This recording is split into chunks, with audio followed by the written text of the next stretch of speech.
नमस्कार, आप देख रहे हैं रफ्तार मीडिया। मैं हूं आपके साथ रक्षंदा खान। आगे आप मेरे साथ देखेंगे उत्तराखंड की तमाम छोटी बड़ी खबरें विस्तार से, लेकिन उससे पहले नजर डालते हैं इस वक्त हेडलाइंस पर। दिल्ली दौरे पर मुख्यमंत्री पुष्कर सिंह धामी, केंद्रीय रेल मंत्री से की मुलाकात, रेल कनेक्टिविटी को लेकर हुई चर्चा, कुंभ के लिए मांगी मदद।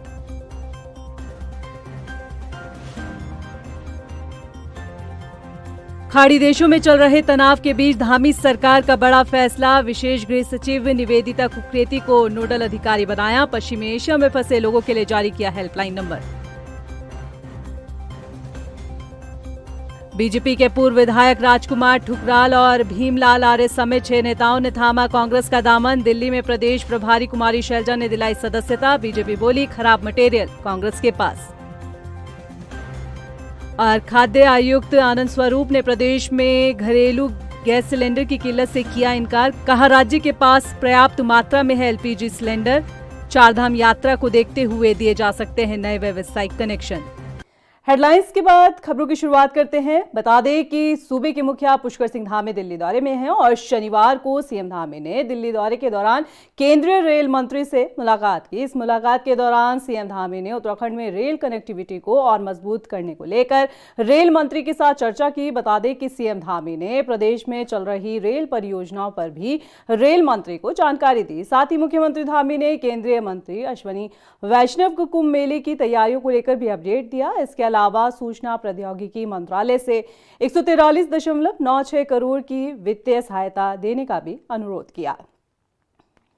वहीं सूबे के मुखिया पुष्कर सिंह धामी ने खाड़ी देशों में चल रहे तनाव के बीच बड़ा फैसला लिया है। उत्तराखंड सरकार ने खाड़ी देशों में फंसे राज्य के नागरिकों की सुरक्षित वापसी तय करने के लिए विशेष प्रबंधन किए हैं। आपको बता दें कि इसके लिए विशेष गृह सचिव निवेदिता कुकरेती को नोडल अधिकारी नियुक्त किया गया है। खाड़ी देशों में फंसे लोगों के परिजन नोडल अधिकारी से संपर्क कर प्रभावितों से जुड़ी जानकारी दे सकते हैं। उत्तराखंड सरकार के इस फैसले की सराहना की जा रही है। इसके साथ ही आपको ये भी बता दें कि उत्तराखंड सरकार ने इसके लिए विशेष हेल्पलाइन नंबर भी जारी किया है, जो है 9411112792 और ईमेल भी आप भेज सकते हैं। उत्तराखंड में सियासी पारा चढ़ने लगा है और 2027 के विधानसभा चुनाव से पहले दल बदल करने वाले नेता जो हैं वो भी सामने आने लगे हैं। जहां बीजेपी ने कांग्रेस समेत दूसरे दलों के लिए दरवाजे खोले, तो वहीं अब कांग्रेस ने भी दूसरे दलों से आए नेताओं का वेलकम करना शुरू कर दिया है। बीजेपी को झटका देते हुए कई बागी नेताओं ने दिल्ली में कांग्रेस का दामन थामा है। दिलचस्प ये है कि कांग्रेस ने बीजेपी के 2 पूर्व विधायकों को भी तोड़ लिया है। ये रिपोर्ट देखिए। बागियों ने दिया बीजेपी को बड़ा झटका, गले में डाला कांग्रेस का पटका, कांग्रेस का हाथ होगा मजबूत। साल 2014 के लोकसभा चुनाव से उत्तराखंड में राजनीतिक बनवास झेल रही कांग्रेस अब आगामी विधानसभा चुनाव की तैयारियों में जुट गई है। 2027 के विधानसभा चुनाव से पहले कांग्रेस अब स्थानीय स्तर के मजबूत और प्रभावशाली चेहरों को उतारकर मुकाबले को कड़ा बनाने की रणनीति पर काम कर रही है। पार्टी ऐसे नेताओं को अपने साथ जोड़ने की कोशिश में है जिनका अपने क्षेत्र में आधार रहा हो। इसके तहत मसूरी, रुड़की, रुद्रपुर, सितारगंज, घनसाली और भीमताल जैसी अहम सीटों वाले क्षेत्रों में बीजेपी को उनके बागियों ने बड़ा झटका दिया है। पूर्व विधायक राजकुमार ठुकराल, नारायण पाल, भीमलाल आर्य, रुड़की के पूर्व महापौर गौरव गोयल, मसूरी के पूर्व नगर पालिका अध्यक्ष समेत कई बागी नेताओं ने कांग्रेस का दामन थाम लिया। महिला कांग्रेस प्रदेश अध्यक्ष ज्योति रौतेला का कहना है कि अभी तो ये शुरुआत है, आने वाले दिनों में बीजेपी को कई ऐसे और झटके लग सकते हैं। ये एक शुरुआत है और भाजपा के लिए एक सबक है कि उनकी रीति नीतियों से, उनके जो झूठे दावे थे, खोखले विकास की बातें थे, उनसे उन्हीं की पार्टी के लोग इतने त्रस्त हो गए कि वो आज वो कांग्रेस से जुड़ना चाहते हैं, क्योंकि उनको पता है कि कांग्रेस ही वो पार्टी है जो जनता के हितों के लिए बात करती है और जो संविधान की रक्षा कर सकती, लोगों के जो मौलिक अधिकार है उनकी रक्षा कर सकती। और आने वाले टाइम में बहुत लोग अभी और कांग्रेस में आएंगे। ये एक छोटी सी शुरुआत है। भारतीय जनता पार्टी की सरकार से जनता तो परेशानी थी, लेकिन अब भाजपा से जुड़े हुए नेता भी भाजपा को छोड़ रहे हैं और आज उसका जीता जाता प्रमाण आपने देखा कि दिल्ली में भाजपा से जुड़े तमाम नेताओं ने कांग्रेस पार्टी को ज्वाइन किया है। वो सरकार के क्रियाकलाप से नाखुश थे और लगातार जो है कांग्रेस पार्टी के संपर्क में भी थे। भारतीय जनता पार्टी से जुड़े हुए और भी बड़े बड़े नेता कांग्रेस पार्टी के संपर्क में हैं और आज जो ज्वाइनिंगें हुए हैं ये तो मात्र ट्रेलर है। आने वाले समय में भारतीय जनता पार्टी की चूलें हिलने वाली हैं और बहुत से दिग्गज जो है कांग्रेस पार्टी को ज्वाइन करने वाले हैं। बीजेपी प्रदेश अध्यक्ष महेंद्र भट्ट ने कांग्रेस ज्वाइन करने वाले नेताओं पर तंज कसा है। उन्होंने कहा कि जिन नेताओं को पार्टी से निकाला गया वो कभी बीजेपी का चेहरा हो ही नहीं सकता। बीजेपी से निकाले गए नेताओं को प्रदेश अध्यक्ष ने खराब मटेरियल करार दिया है। बीजेपी ने निकाल दिया, वो बीजेपी के चेहरे हो नहीं सकते। बीजेपी के अंदर अनुशासन के दायरे में रहना और जो उस अनुशासन के दायरे को तोड़ता है, समय पर हम कठोरता के साथ न चाह के भी ऐसे लोगों को पार्टी से बाहर करते हैं। अब जो हमारा निकाला हुआ माल है वो कहीं अगर शिफ्ट हो रहा है तो उसमें हम क्या कर सकते हैं। कांग्रेस की माने तो ये बस अभी शुरुआत है। बता दें कि कांग्रेस की कोशिश है कि इन सीटों पर स्थानीय समीकरण बदलने से चुनावी मुकाबला रोचक बनेगा और सत्तासीन होने का सपना कांग्रेस का पूरा हो जाएगा। फिलहाल दिल्ली में जिन नेताओं ने कांग्रेस का दामन थामा है, माना जा रहा है कि इन नेताओं के आने से कांग्रेस का हाथ मजबूत होगा। रफ्तार मीडिया के लिए देहरादून से सुशांत सिंह के साथ ब्यूरो रिपोर्ट। खाद्य आयुक्त आनंद स्वरूप ने प्रदेश में घरेलू गैस सिलेंडर की किल्लत से इनकार किया है। उन्होंने बताया है कि राज्य में घरेलू गैस सिलेंडर की पर्याप्त मात्रा जो है वो सुनिश्चित की गई है, जनता को घबराने की जरूरत नहीं है। खाद्य आयुक्त ने बताया है कि चारधाम यात्रा के दौरान अतिरिक्त व्यावसायिक कनेक्शन की देने की जो है वो तैयारी की जा रही है। इसके अलावा 5 किलो के छोटे सिलेंडर जो कि घरेलू सिलेंडर हैं उनको लेकर औपचारिकताएं अब पूरी नहीं करनी होगी। खाद्य आयुक्त की माने तो प्रदेश में बैकलॉग को लेकर भी काम किया जा रहा है। साथ ही जिला अधिकारियों को घरेलू गैस सिलेंडर की कालाबाजारी को रोकने के सख्त निर्देश दिए गए हैं। आज की डेट में 5300 केवल हम पर्यटन से जुड़े हुए व्यवसायों को पर डे सिलेंडर का आवंटन हमने जारी किया हुआ है। तो इस तरह से हम लोग गैस और उससे उत्पन्न पेट्रोलियम और गैस से उत्पन्न जो परिस्थितियां थी उनसे हम लोगों ने प्लान तैयार करके उसको किया है। और इसके अलावा कुछ हम वैकल्पिक ऊर्जा का प्रयोग करने पर भी विचार विमर्श किया गया है आज की मीटिंग में। जैसे पिरूल का ब्रिकेट बना करके तो पर्वतीय क्षेत्रों में चंपावत और कई जगहों पर उन्होंने बड़ा अच्छा प्रयोग किया हुआ है। चंपावत में लगभग 1000 मैट्रिक टन पर डे के हिसाब से वो उत्पादन करने की मशीन उन्होंने लगाई है, लेकिन ये एक विकल्प ही होगा। 2027 के चुनाव में जीत हासिल करने के लिए हर मुमकिन कोशिश में लगी कांग्रेस ने मिशन मिनिस्टर शुरू कर दिया है और इस मिशन मिनिस्टर की रणनीति के तहत कांग्रेस मौजूदा कैबिनेट मंत्रियों के विधानसभा में बीजेपी को जोरदार झटका देने की तैयारी कर रही है। कांग्रेस की कोशिश है कि कैबिनेट मंत्रियों को उनके विधानसभा में ही कमजोर कर दिया जाए। आखिर क्या है कांग्रेस का ये मिशन मिनिस्टर्स, आइए इस रिपोर्ट में देखते हैं। 2027 के लिए कांग्रेस की रणनीति। कांग्रेस ने शुरू किया मिशन मिनिस्टर्स। मंत्रियों के विधानसभाओं में बीजेपी को झटका देने की तैयारी। क्या है कांग्रेस का मिशन मिनिस्टर्स? लंबे समय से सत्ता से दूर कांग्रेस 2027 में किसी भी तरह सत्ता की चाबी पाने के लिए रणनीति तैयार करने में जुटी है। अब कांग्रेस ने शुरू कर दिया है नया मिशन जो बीजेपी को करारा झटका दे सकता है। कांग्रेस ने मिशन मिनिस्टर्स पर काम करना शुरू कर दिया है, जिसके तहत कांग्रेस 2027 विधानसभा चुनाव में बीजेपी को शिकस्त देने की तैयारी कर रही है। पहले आपको बताते हैं कि आखिर कांग्रेस का ये मिशन मिनिस्टर्स है क्या। इस मिशन के तहत राज्य सरकार के मंत्रियों की विधानसभा सीटों पर फोकस रहेगा। राजनीतिक तौर पर घेरने की तैयारी करेगी कांग्रेस इस बार चुनावी मुकाबले को पारंपरिक तरीके से नहीं लड़ना चाहती। कांग्रेस ने बीजेपी की उन विधानसभा सीटों को चुना है जहां उनके विधायक मंत्री पद पर हैं। कांग्रेस का मानना है कि इन सीटों पर मजबूत स्थानीय चेहरों को उतारकर बीजेपी को सीधी चुनौती दी जा सकती है। यही वजह है कि मिशन मिनिस्टर के तहत कांग्रेस चुनाव से पहले 4 मंत्रियों की सीटों समेत कुल 6 विधानसभा क्षेत्रों में अपनी पकड़ मजबूत करने की रणनीति पर काम कर रही है। इस अभियान की शुरुआत बड़े स्तर पर ज्वाइनिंग कार्यक्रम से हो रही है।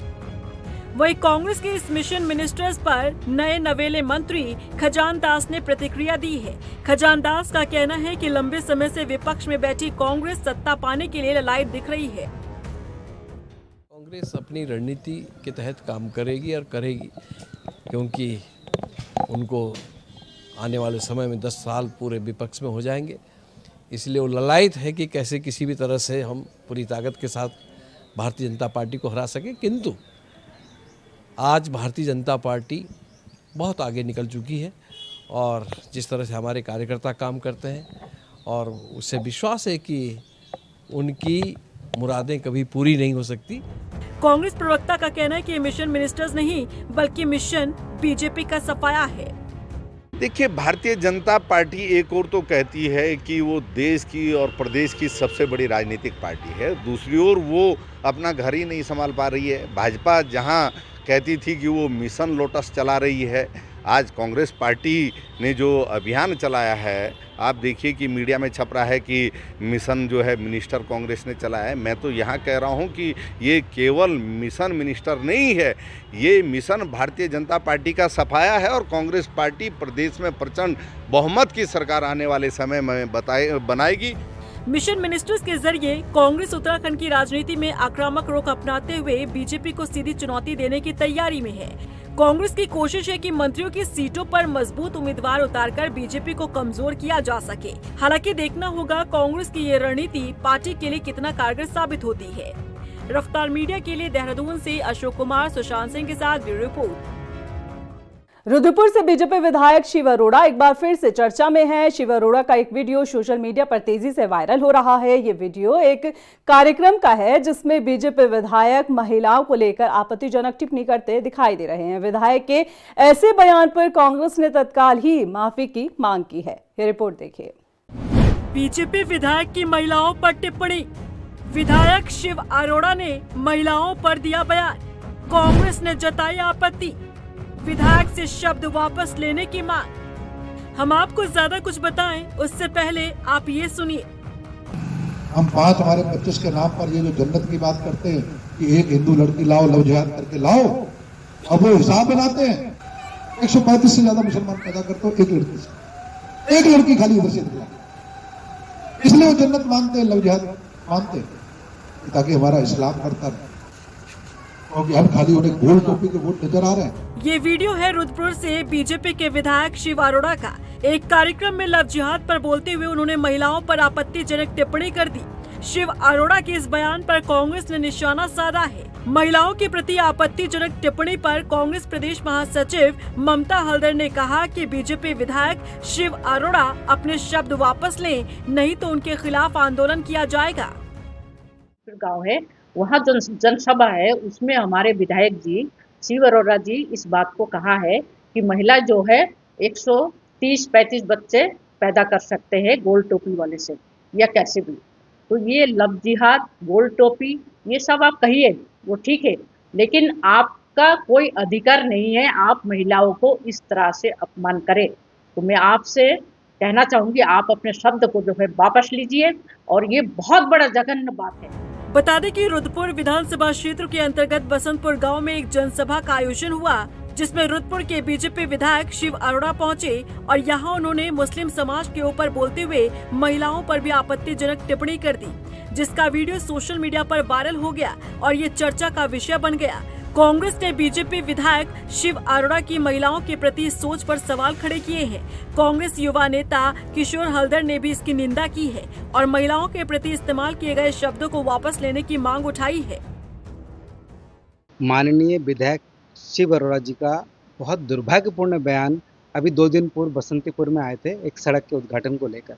उनके शब्द थे कि जो हिंदू महिला हैं वो मुस्लिम जिहाद, जो लव जिहाद है उसके चलते उनको लेते हैं और 135 बच्चे पैदा कर वो अपना कुनबा बढ़ाने का काम करते हैं। मैं कहना चाहता हूं कि जो बंगाली समाज है ये बहुत स्वाभिमानी है और देश की आज़ादी में इस बंगाली समाज का बहुत महत्वपूर्ण योगदान था। एक बंगाली क्षेत्र में आकर इस तरह की टिप्पणी करना कहीं ना कहीं बंगाली समाज को इंगित करना है। अब कांग्रेस ने बीजेपी विधायक शिव अरोड़ा को हर तरफ से घेरना शुरू कर दिया है। वहीं कांग्रेस ने मांग उठाई है कि माफी मांगे, नहीं तो आंदोलन किया जाएगा। अब ऐसे में देखना होगा कि बीजेपी विधायक शिव अरोड़ा पर कांग्रेस के दबाव का असर पड़ता है या फिर नहीं। रफ्तार मीडिया के लिए उधम सिंह नगर से गौतम सरकार के साथ देहरादून से ब्यूरो रिपोर्ट। 22 अप्रैल से विश्व प्रसिद्ध केदारनाथ धाम की यात्रा शुरू हो रही है। ऐसे में जिला प्रशासन अपनी तैयारियों को तेजी में करता हुआ नजर आ रहा है। बता दें कि जिला अधिकारी विशाल मिश्रा के निर्देश के बाद केदारनाथ पैदल यात्रा मार्ग पर जमी बर्फ को हटाने का काम युद्ध स्तर पर किया जा रहा है, ताकि श्रद्धालुओं के लिए यात्रा मार्ग को सुरक्षित और सुगम बनाया जा सके। जानकारी के मुताबिक बर्फ हटाने के लिए 60 मजदूरों की टीम तैनात की गई है। यात्रा को सुगम, सरल एवं सुरक्षित बनाए जाने हेतु बर्फ सफाई का कार्य अत्यंत चुनौतीपूर्ण है एवं जिलाधिकारी महोदय के निर्देशों के क्रम में खंड द्वारा बर्फ सफाई का कार्य प्रारंभ कर दिया गया है। वर्तमान में 60 श्रमिकों द्वारा बर्फ सफाई का कार्य किया जा रहा है, जिन्हें 2 टीमों में विभाजित किया गया है। एक 30 सदस्यीय टीम केदारनाथ धाम से बर्फ सफाई करते हुए नीचे की तरफ प्रस्थान कर रही है एवं अन्य 30 सदस्यीय टीम जो कि छोटी लिंचोली से बर्फ सफाई करते हुए ऊपर की तरफ बढ़ रहे हैं। केदारनाथ धाम में छोटी लिंचोली एवं केदारनाथ के मध्य लगभग 6 से 7 ग्लेशियर पॉइंट है, जिसमें कि कुबेर एवं भैरव ग्लेशियर की सफाई करना अत्यंत चुनौतीपूर्ण है, क्योंकि वहां पे वर्तमान में 12 से 18 फीट बर्फ जमी हुई है और आगामी मौसम को देखते हुए भी बर्फ पड़ने की आशंका है। हल्द्वानी में नैनीताल जिला पंचायत की बोर्ड बैठक हुई। बोर्ड बैठक में पेयजल, सड़क, मानव वन्यजीव संघर्ष से जुड़े मुद्दे छाए रहे। वहीं बैठक में 2026-27 के लिए 77 करोड़ 48 लाख का बजट भी जारी किया गया। जारी बजट में नैनीताल जिले में विकास कार्यों को प्रगति मिलने की उम्मीद है। आपको बता दें कि बैठक में शामिल हुई जिला पंचायत अध्यक्ष ने जिला पंचायत सदस्यों का मानदेय बढ़ाने की मांग की है। बता दें कि इससे जुड़े लेटर को शासन को भेजा गया है। आजकल जैसे कि जिला पंचायत सदस्यों ने मुद्दे उठाए, मानदेय को लेके था, जैसे कि मानदेय पहले से कम था, तो सदस्यों का मानना था कि मानदेय बढ़ाया जाए हमारा, और उसको हमने प्रस्ताव रखा भी है और हम उसको शासन तक भेजेंगे। ये हमने अपने सदस्यों से वादा किया है। गाँव में सड़कों की समस्याएं तो बहुत हैं, जैसे कि गाँव में पहाड़ों में समस्याएं रोडों को लेके हैं, अब जंगली जानवरों को लेके हैं। लोगों को समझ कि जंगली एरिया ज़्यादा है, जंगली जानवरों से लोगों को भय है। रुड़की के शेरपुर के रहने वाले पशु चिकित्सक ने गांव बताया जा रहा है कि सिंदौली के ग्राम प्रधान पर गंभीर आरोप लगाया है। पशु चिकित्सक का कहना है कि ग्राम प्रधान क्षेत्र में पशु चिकित्सालय नहीं खुलने दे रहे हैं, और जबकि गांव के आसपास एक भी पशु चिकित्सालय नहीं है और हर घर में पशु हैं। उधर ग्राम प्रधान ने पशु चिकित्सक के आरोपों से इनकार किया है, उल्टा पशु चिकित्सक पर सेवा को लेकर आरोप मढ़ दिया है। एक कृत्रिम गर्भाधान सेंटर था जो हमारे यहाँ पिछले कई साल से चला था, 20 साल से बंद है। वो क्यों बंद है? मेरा यही सवाल है आप लोगों से कि वो क्यों बंद है, जब हम उसे और सेंटर चलवा रहे हैं। और सेंटर भी चल रहे हैं, कृत्रिम गर्भाधान के कई सेंटर चल रहे हैं। फिलहाल अपने शेरपुर खेलमऊ गांव में पैरावेट डॉक्टर भवरे कुमार हैं, वे पैरावेट सेंटर चला रहे हैं। सड़ोली में क्यों नहीं चल रहा? श्यामपुर में चल रहा है, टिकोला में चल रहा है, नखनौता चौराया में चल रहा है, फिर सडोली में क्यों नहीं चल रहा? किस वजह से नहीं चल रहा? क्यों नहीं चल रहा? क्योंकि प्रधान नहीं चाहता वहाँ का। अब मैं 3 साल से प्रधान हूँ, मेरी जानकारी में तो था नहीं जी। अब मेरे पास जब मैं फॉर्म लेकर आए मुझे उसकी जानकारी हुई। अब मैं उसे मना नहीं कर रहा, लेकिन मैं पहले उससे तो जानकारी कर लूँ, भाई तू चला हुआ तो ठीक है, नहीं चलाता तो भाई मैं इसके साइन कर। हरिद्वार जिले में खानपुर पुलिस को बड़ी कामयाबी मिली है। आपको बता दें कि पुलिस ने चेकिंग के दौरान 3 देसी कट्टों के साथ 40 जिंदा कारतूस के साथ एक आरोपी को गिरफ्तार किया है। मामले का खुलासा करते हुए एसपी देहात चंद्रशेखर स्वैल ने बताया कि चेकिंग के दौरान 2 बाइक सवार तेजी से भागने लगे। पुलिस ने जब क्रैश बैरियर लगाकर इन्हें रोका तो इनमें से एक आरोपी मौके से फरार हो गया, जबकि पकड़े गए आरोपियों के पास से पुलिस ने असलाहा बरामद किया। इंस्पेक्टर खानपुर के नेतृत्व में कल एक टीम पुरकाजी बॉर्डर पे चेकिंग कर रही थी, तो वहाँ पर एक बाइक जो संदिग्ध अवस्था में आती हुई और उसकी एक्टिविटी इनको प्रतीत हुई, रोकने को कहा, तो उसमें जो चालक था वो बाइक छोड़ के भाग गया और जो दूसरा व्यक्ति उस बाइक में बैठा था उसको सख्ती से पूछताछ करी, उसकी जामा चेकिंग की गई, तो उसमें उसके बैग से 4 अवैध शस्त्र और करीब 40 कार्टिज हमको मिले हैं। और उसका ये कहना था कि मैं अपने दवाई के नाम पर वो मुजफ्फरनगर जाता है और वहाँ कई सारे लोग हैं जो उसके संपर्क में हैं, जो हमारी पड़ताल का विषय है, उनसे मिलकर इन शस्त्रों को खरीदता है। देहरादून एसपी प्रवीण सिंह डोभाल के निर्देश पर ऋषिकेश क्षेत्र अधिकारी ने हरिद्वार रोड स्थित होटल पर दबिश देते हुए जुआ पार्टी का भंडाफोड़ किया। बता दें कि पुलिस ने कार्रवाई करते हुए मौके से 40 लोगों को गिरफ्तार किया। वहीं बताया यह भी जा रहा है कि 3,356 कैसीनो कॉइंस और 26 ताश की गड्डियां, इसके साथ ही 1 लाख से ज्यादा नकदी को बरामद किया है। इसके अलावा आरोपियों के पास से शराब की बोतल भी बरामद की गई। कल देर रात पुलिस को सूचना प्राप्त हुई थी, जिसमें ऋषिकेश क्षेत्र में हरिद्वार रोड में होटल नवरंग में अवैध कैसीनो संचालन की एक सूचना प्राप्त हुई थी, जिसमें क्षेत्राधिकारी ऋषिकेश द्वारा तत्काल एक टीम बनाकर प्रभावी कार्रवाई की गई, जिसमें 40 से अधिक लोगों को अवैध कैसीनो संचालन में अरेस्ट किया गया है। उनके खिलाफ आवश्यक जो वैधानिक कार्रवाई है वो की जा रही है। इसके साथ ही चौकी प्रभारी IDPL और उनकी पूरे स्टाफ को संवेदनशीलता न बरतने और उस क्षेत्र में अवैध गतिविधियों के संचालन में उनकी जो सूचनाओं का प्रॉपर कार्रवाई न करने पर पूरी चौकी को प्रभावी रूप से अभी सस्पेंड किया गया। हरिद्वार में ड्रग इंस्पेक्टर अनीता भारती पर बताया जा रहा है कि प्राइड फार्मा की प्रतिनिधियों ने भ्रष्टाचार और वसूली का गंभीर आरोप लगाया है। प्रतिनिधियों ने बताया कि ड्रग इंस्पेक्टर ने दवाओं के लाइसेंस को लेकर कई बार उनसे पैसे मांगे, इनमें व्हाट्सएप पर भी मांगी गई रकम शामिल है। ऐसे में अब प्राइड फार्मा की प्रतिनिधियों ने ड्रग इंस्पेक्टर के खिलाफ में जांच की मांग की है। बता दें कि इस पूरे मामले में अभी तक ड्रग इंस्पेक्टर अनीता भारती का कोई बयान सामने नहीं आया है। जो लाइसेंस की फीस लिया है 10,000 5,000 वो मैडम को दे दी गई है। कौन? अनीता भारती को। किस एवज में? लाइसेंस की एवज में। उन्होंने मांगे आपसे? मांगे हैं वो ये ऑनलाइन अकाउंट में अपने डलवाए किसी अन्य के अकाउंट में डलवाया। वो तो आपने कब की अप्लाई किया था? जनवरी महीने के करीब। जनवरी ये 2025 के 26 में। तो फिर इनकी तरफ से क्या मैसेज आया? मैसेज ये आया कि 15K डाल दे।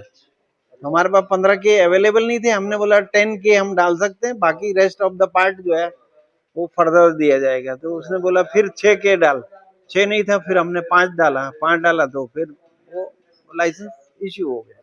खटीमा में पत्रकार दीपक फुलेरा के खिलाफ मुकदमा दर्ज होने के बाद साथी पत्रकारों ने हंगामा किया। नाराज पत्रकारों ने SDM और कोतवाली पुलिस के जरिए राज्यपाल को ज्ञापन सौंपा है और मुकदमा वापस लेने की मांग की है। दरअसल पत्रकार दीपक फुलेरा ने बनबसा में हो रही घरेलू गैस की किल्लत की खबर को विस्तार से दिखाया था। इस खबर को दिखाने के बाद नाराज हुए बीजेपी मंडल महामंत्री ने पत्रकार के खिलाफ में सरकार की छवि को धूमिल करने का आरोप लगाते हुए FIR को दर्ज करवाया। अब साथी पत्रकारों ने इस मुकदमे को वापस लेने की मांग को लेकर विरोध जताया है। आज हमारे द्वारा दीपक फुलेरा जो है खटीमा के रहने वाले हैं, ETV के पत्रकार हैं, और उन्होंने एक खबर चलाई थी कि गैस की किल्लत चल रही है। गैस की किल्लत को देखते हुए उन्होंने जो खबर चलाई उसी को लेकर के कोई भाजपा के वहाँ से मंडल अध्यक्ष या नेता है कोई, उन्होंने उनके खिलाफ मुकदमा दर्ज करा दिया और उनके ऊपर मुकदमा लग गया, जो कि गलत है। अगर पत्रकारिता कोई पत्रकार सत्यता नहीं दिखाएंगे या समाज से जुड़ी खबरों को नहीं दिखाएंगे तो कौन दिखाएगा। नरेंद्रनगर के गांव नगोसी में बताया जा रहा है कि मां भगवती बाल कुंवारी के मंदिर का जीर्णोद्धार किया गया है। जानकारी के मुताबिक करीब 37 लाख से ज्यादा की लागत से मां का मंदिर बनाया गया है। ग्रामीणों ने खुद इस मंदिर को तैयार किया है। बता दें कि नगोसी गांव में रहने वाले 35 से 40 परिवार की आस्था मां भगवती बाल कुंवारी से जुड़ी हुई है। रयाल परिवार इन रयाल बंधुओं ने अपने पुरुषार्थ के द्वारा कमाए गए धन से इतना भव्य और दिव्य मंदिर बनाया। ऐसे मंदिर इस काल में बने हुए बहुत कम मंदिर है हमारे पूरे उत्तराखंड में। तो बधाई के पात्र है हमारे समस्त रयाल परिवार, ग्राम नसोगी। और ये भाव चरितार्थ तब होता है, ये काम सिद्ध तब होता है जब शरणागत दीनार्थ वाला भाव होता है। शरणागति का भाव ले लो तो माँ भगवती सब कुछ करती है। माँ तो केवल एक अम्बा ही नहीं, वो तो जगदम्बा है। वो सबका भरण पोषण करती है और वही सबका पूर्ण भी करती है। उसी की कृपा से शरणागति का भाव रहा तो असंभव जैसा दिखने वाला कार्यक्रम भी संभव हो गया। दिनेशपुर में बसंती पूजा के अवसर पर दर्पण विसर्जन के साथ ही इस साल का उत्सव विधिवत रूप से संपन्न हो गया है। श्रद्धालुओं ने नम आंखों से मां को विदा किया। बता दें कि मंदिर परिसर में विसर्जन के बाद बंगाली समाज की महिलाओं ने सिंदूर खेला और मां बसंती से सुख समृद्धि की कामना की।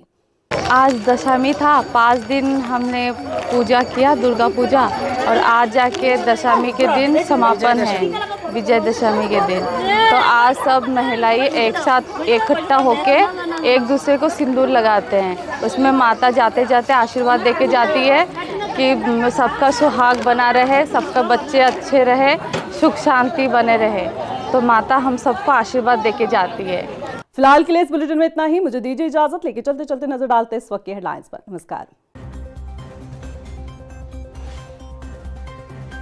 दिल्ली दौरे पर मुख्यमंत्री पुष्कर सिंह धामी, केंद्रीय रेल मंत्री से की मुलाकात, रेल कनेक्टिविटी को लेकर हुई चर्चा, कुंभ के लिए मांगी मदद।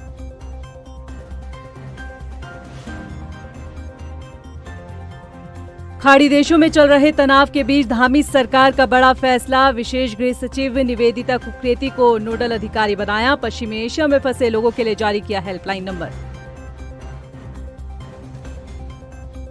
बीजेपी के पूर्व विधायक राजकुमार ठुकराल और भीमलाल आर्य समेत 6 नेताओं ने थामा कांग्रेस का दामन, दिल्ली में प्रदेश प्रभारी कुमारी शैलजा ने दिलाई सदस्यता, बीजेपी बोली खराब मटेरियल कांग्रेस के पास।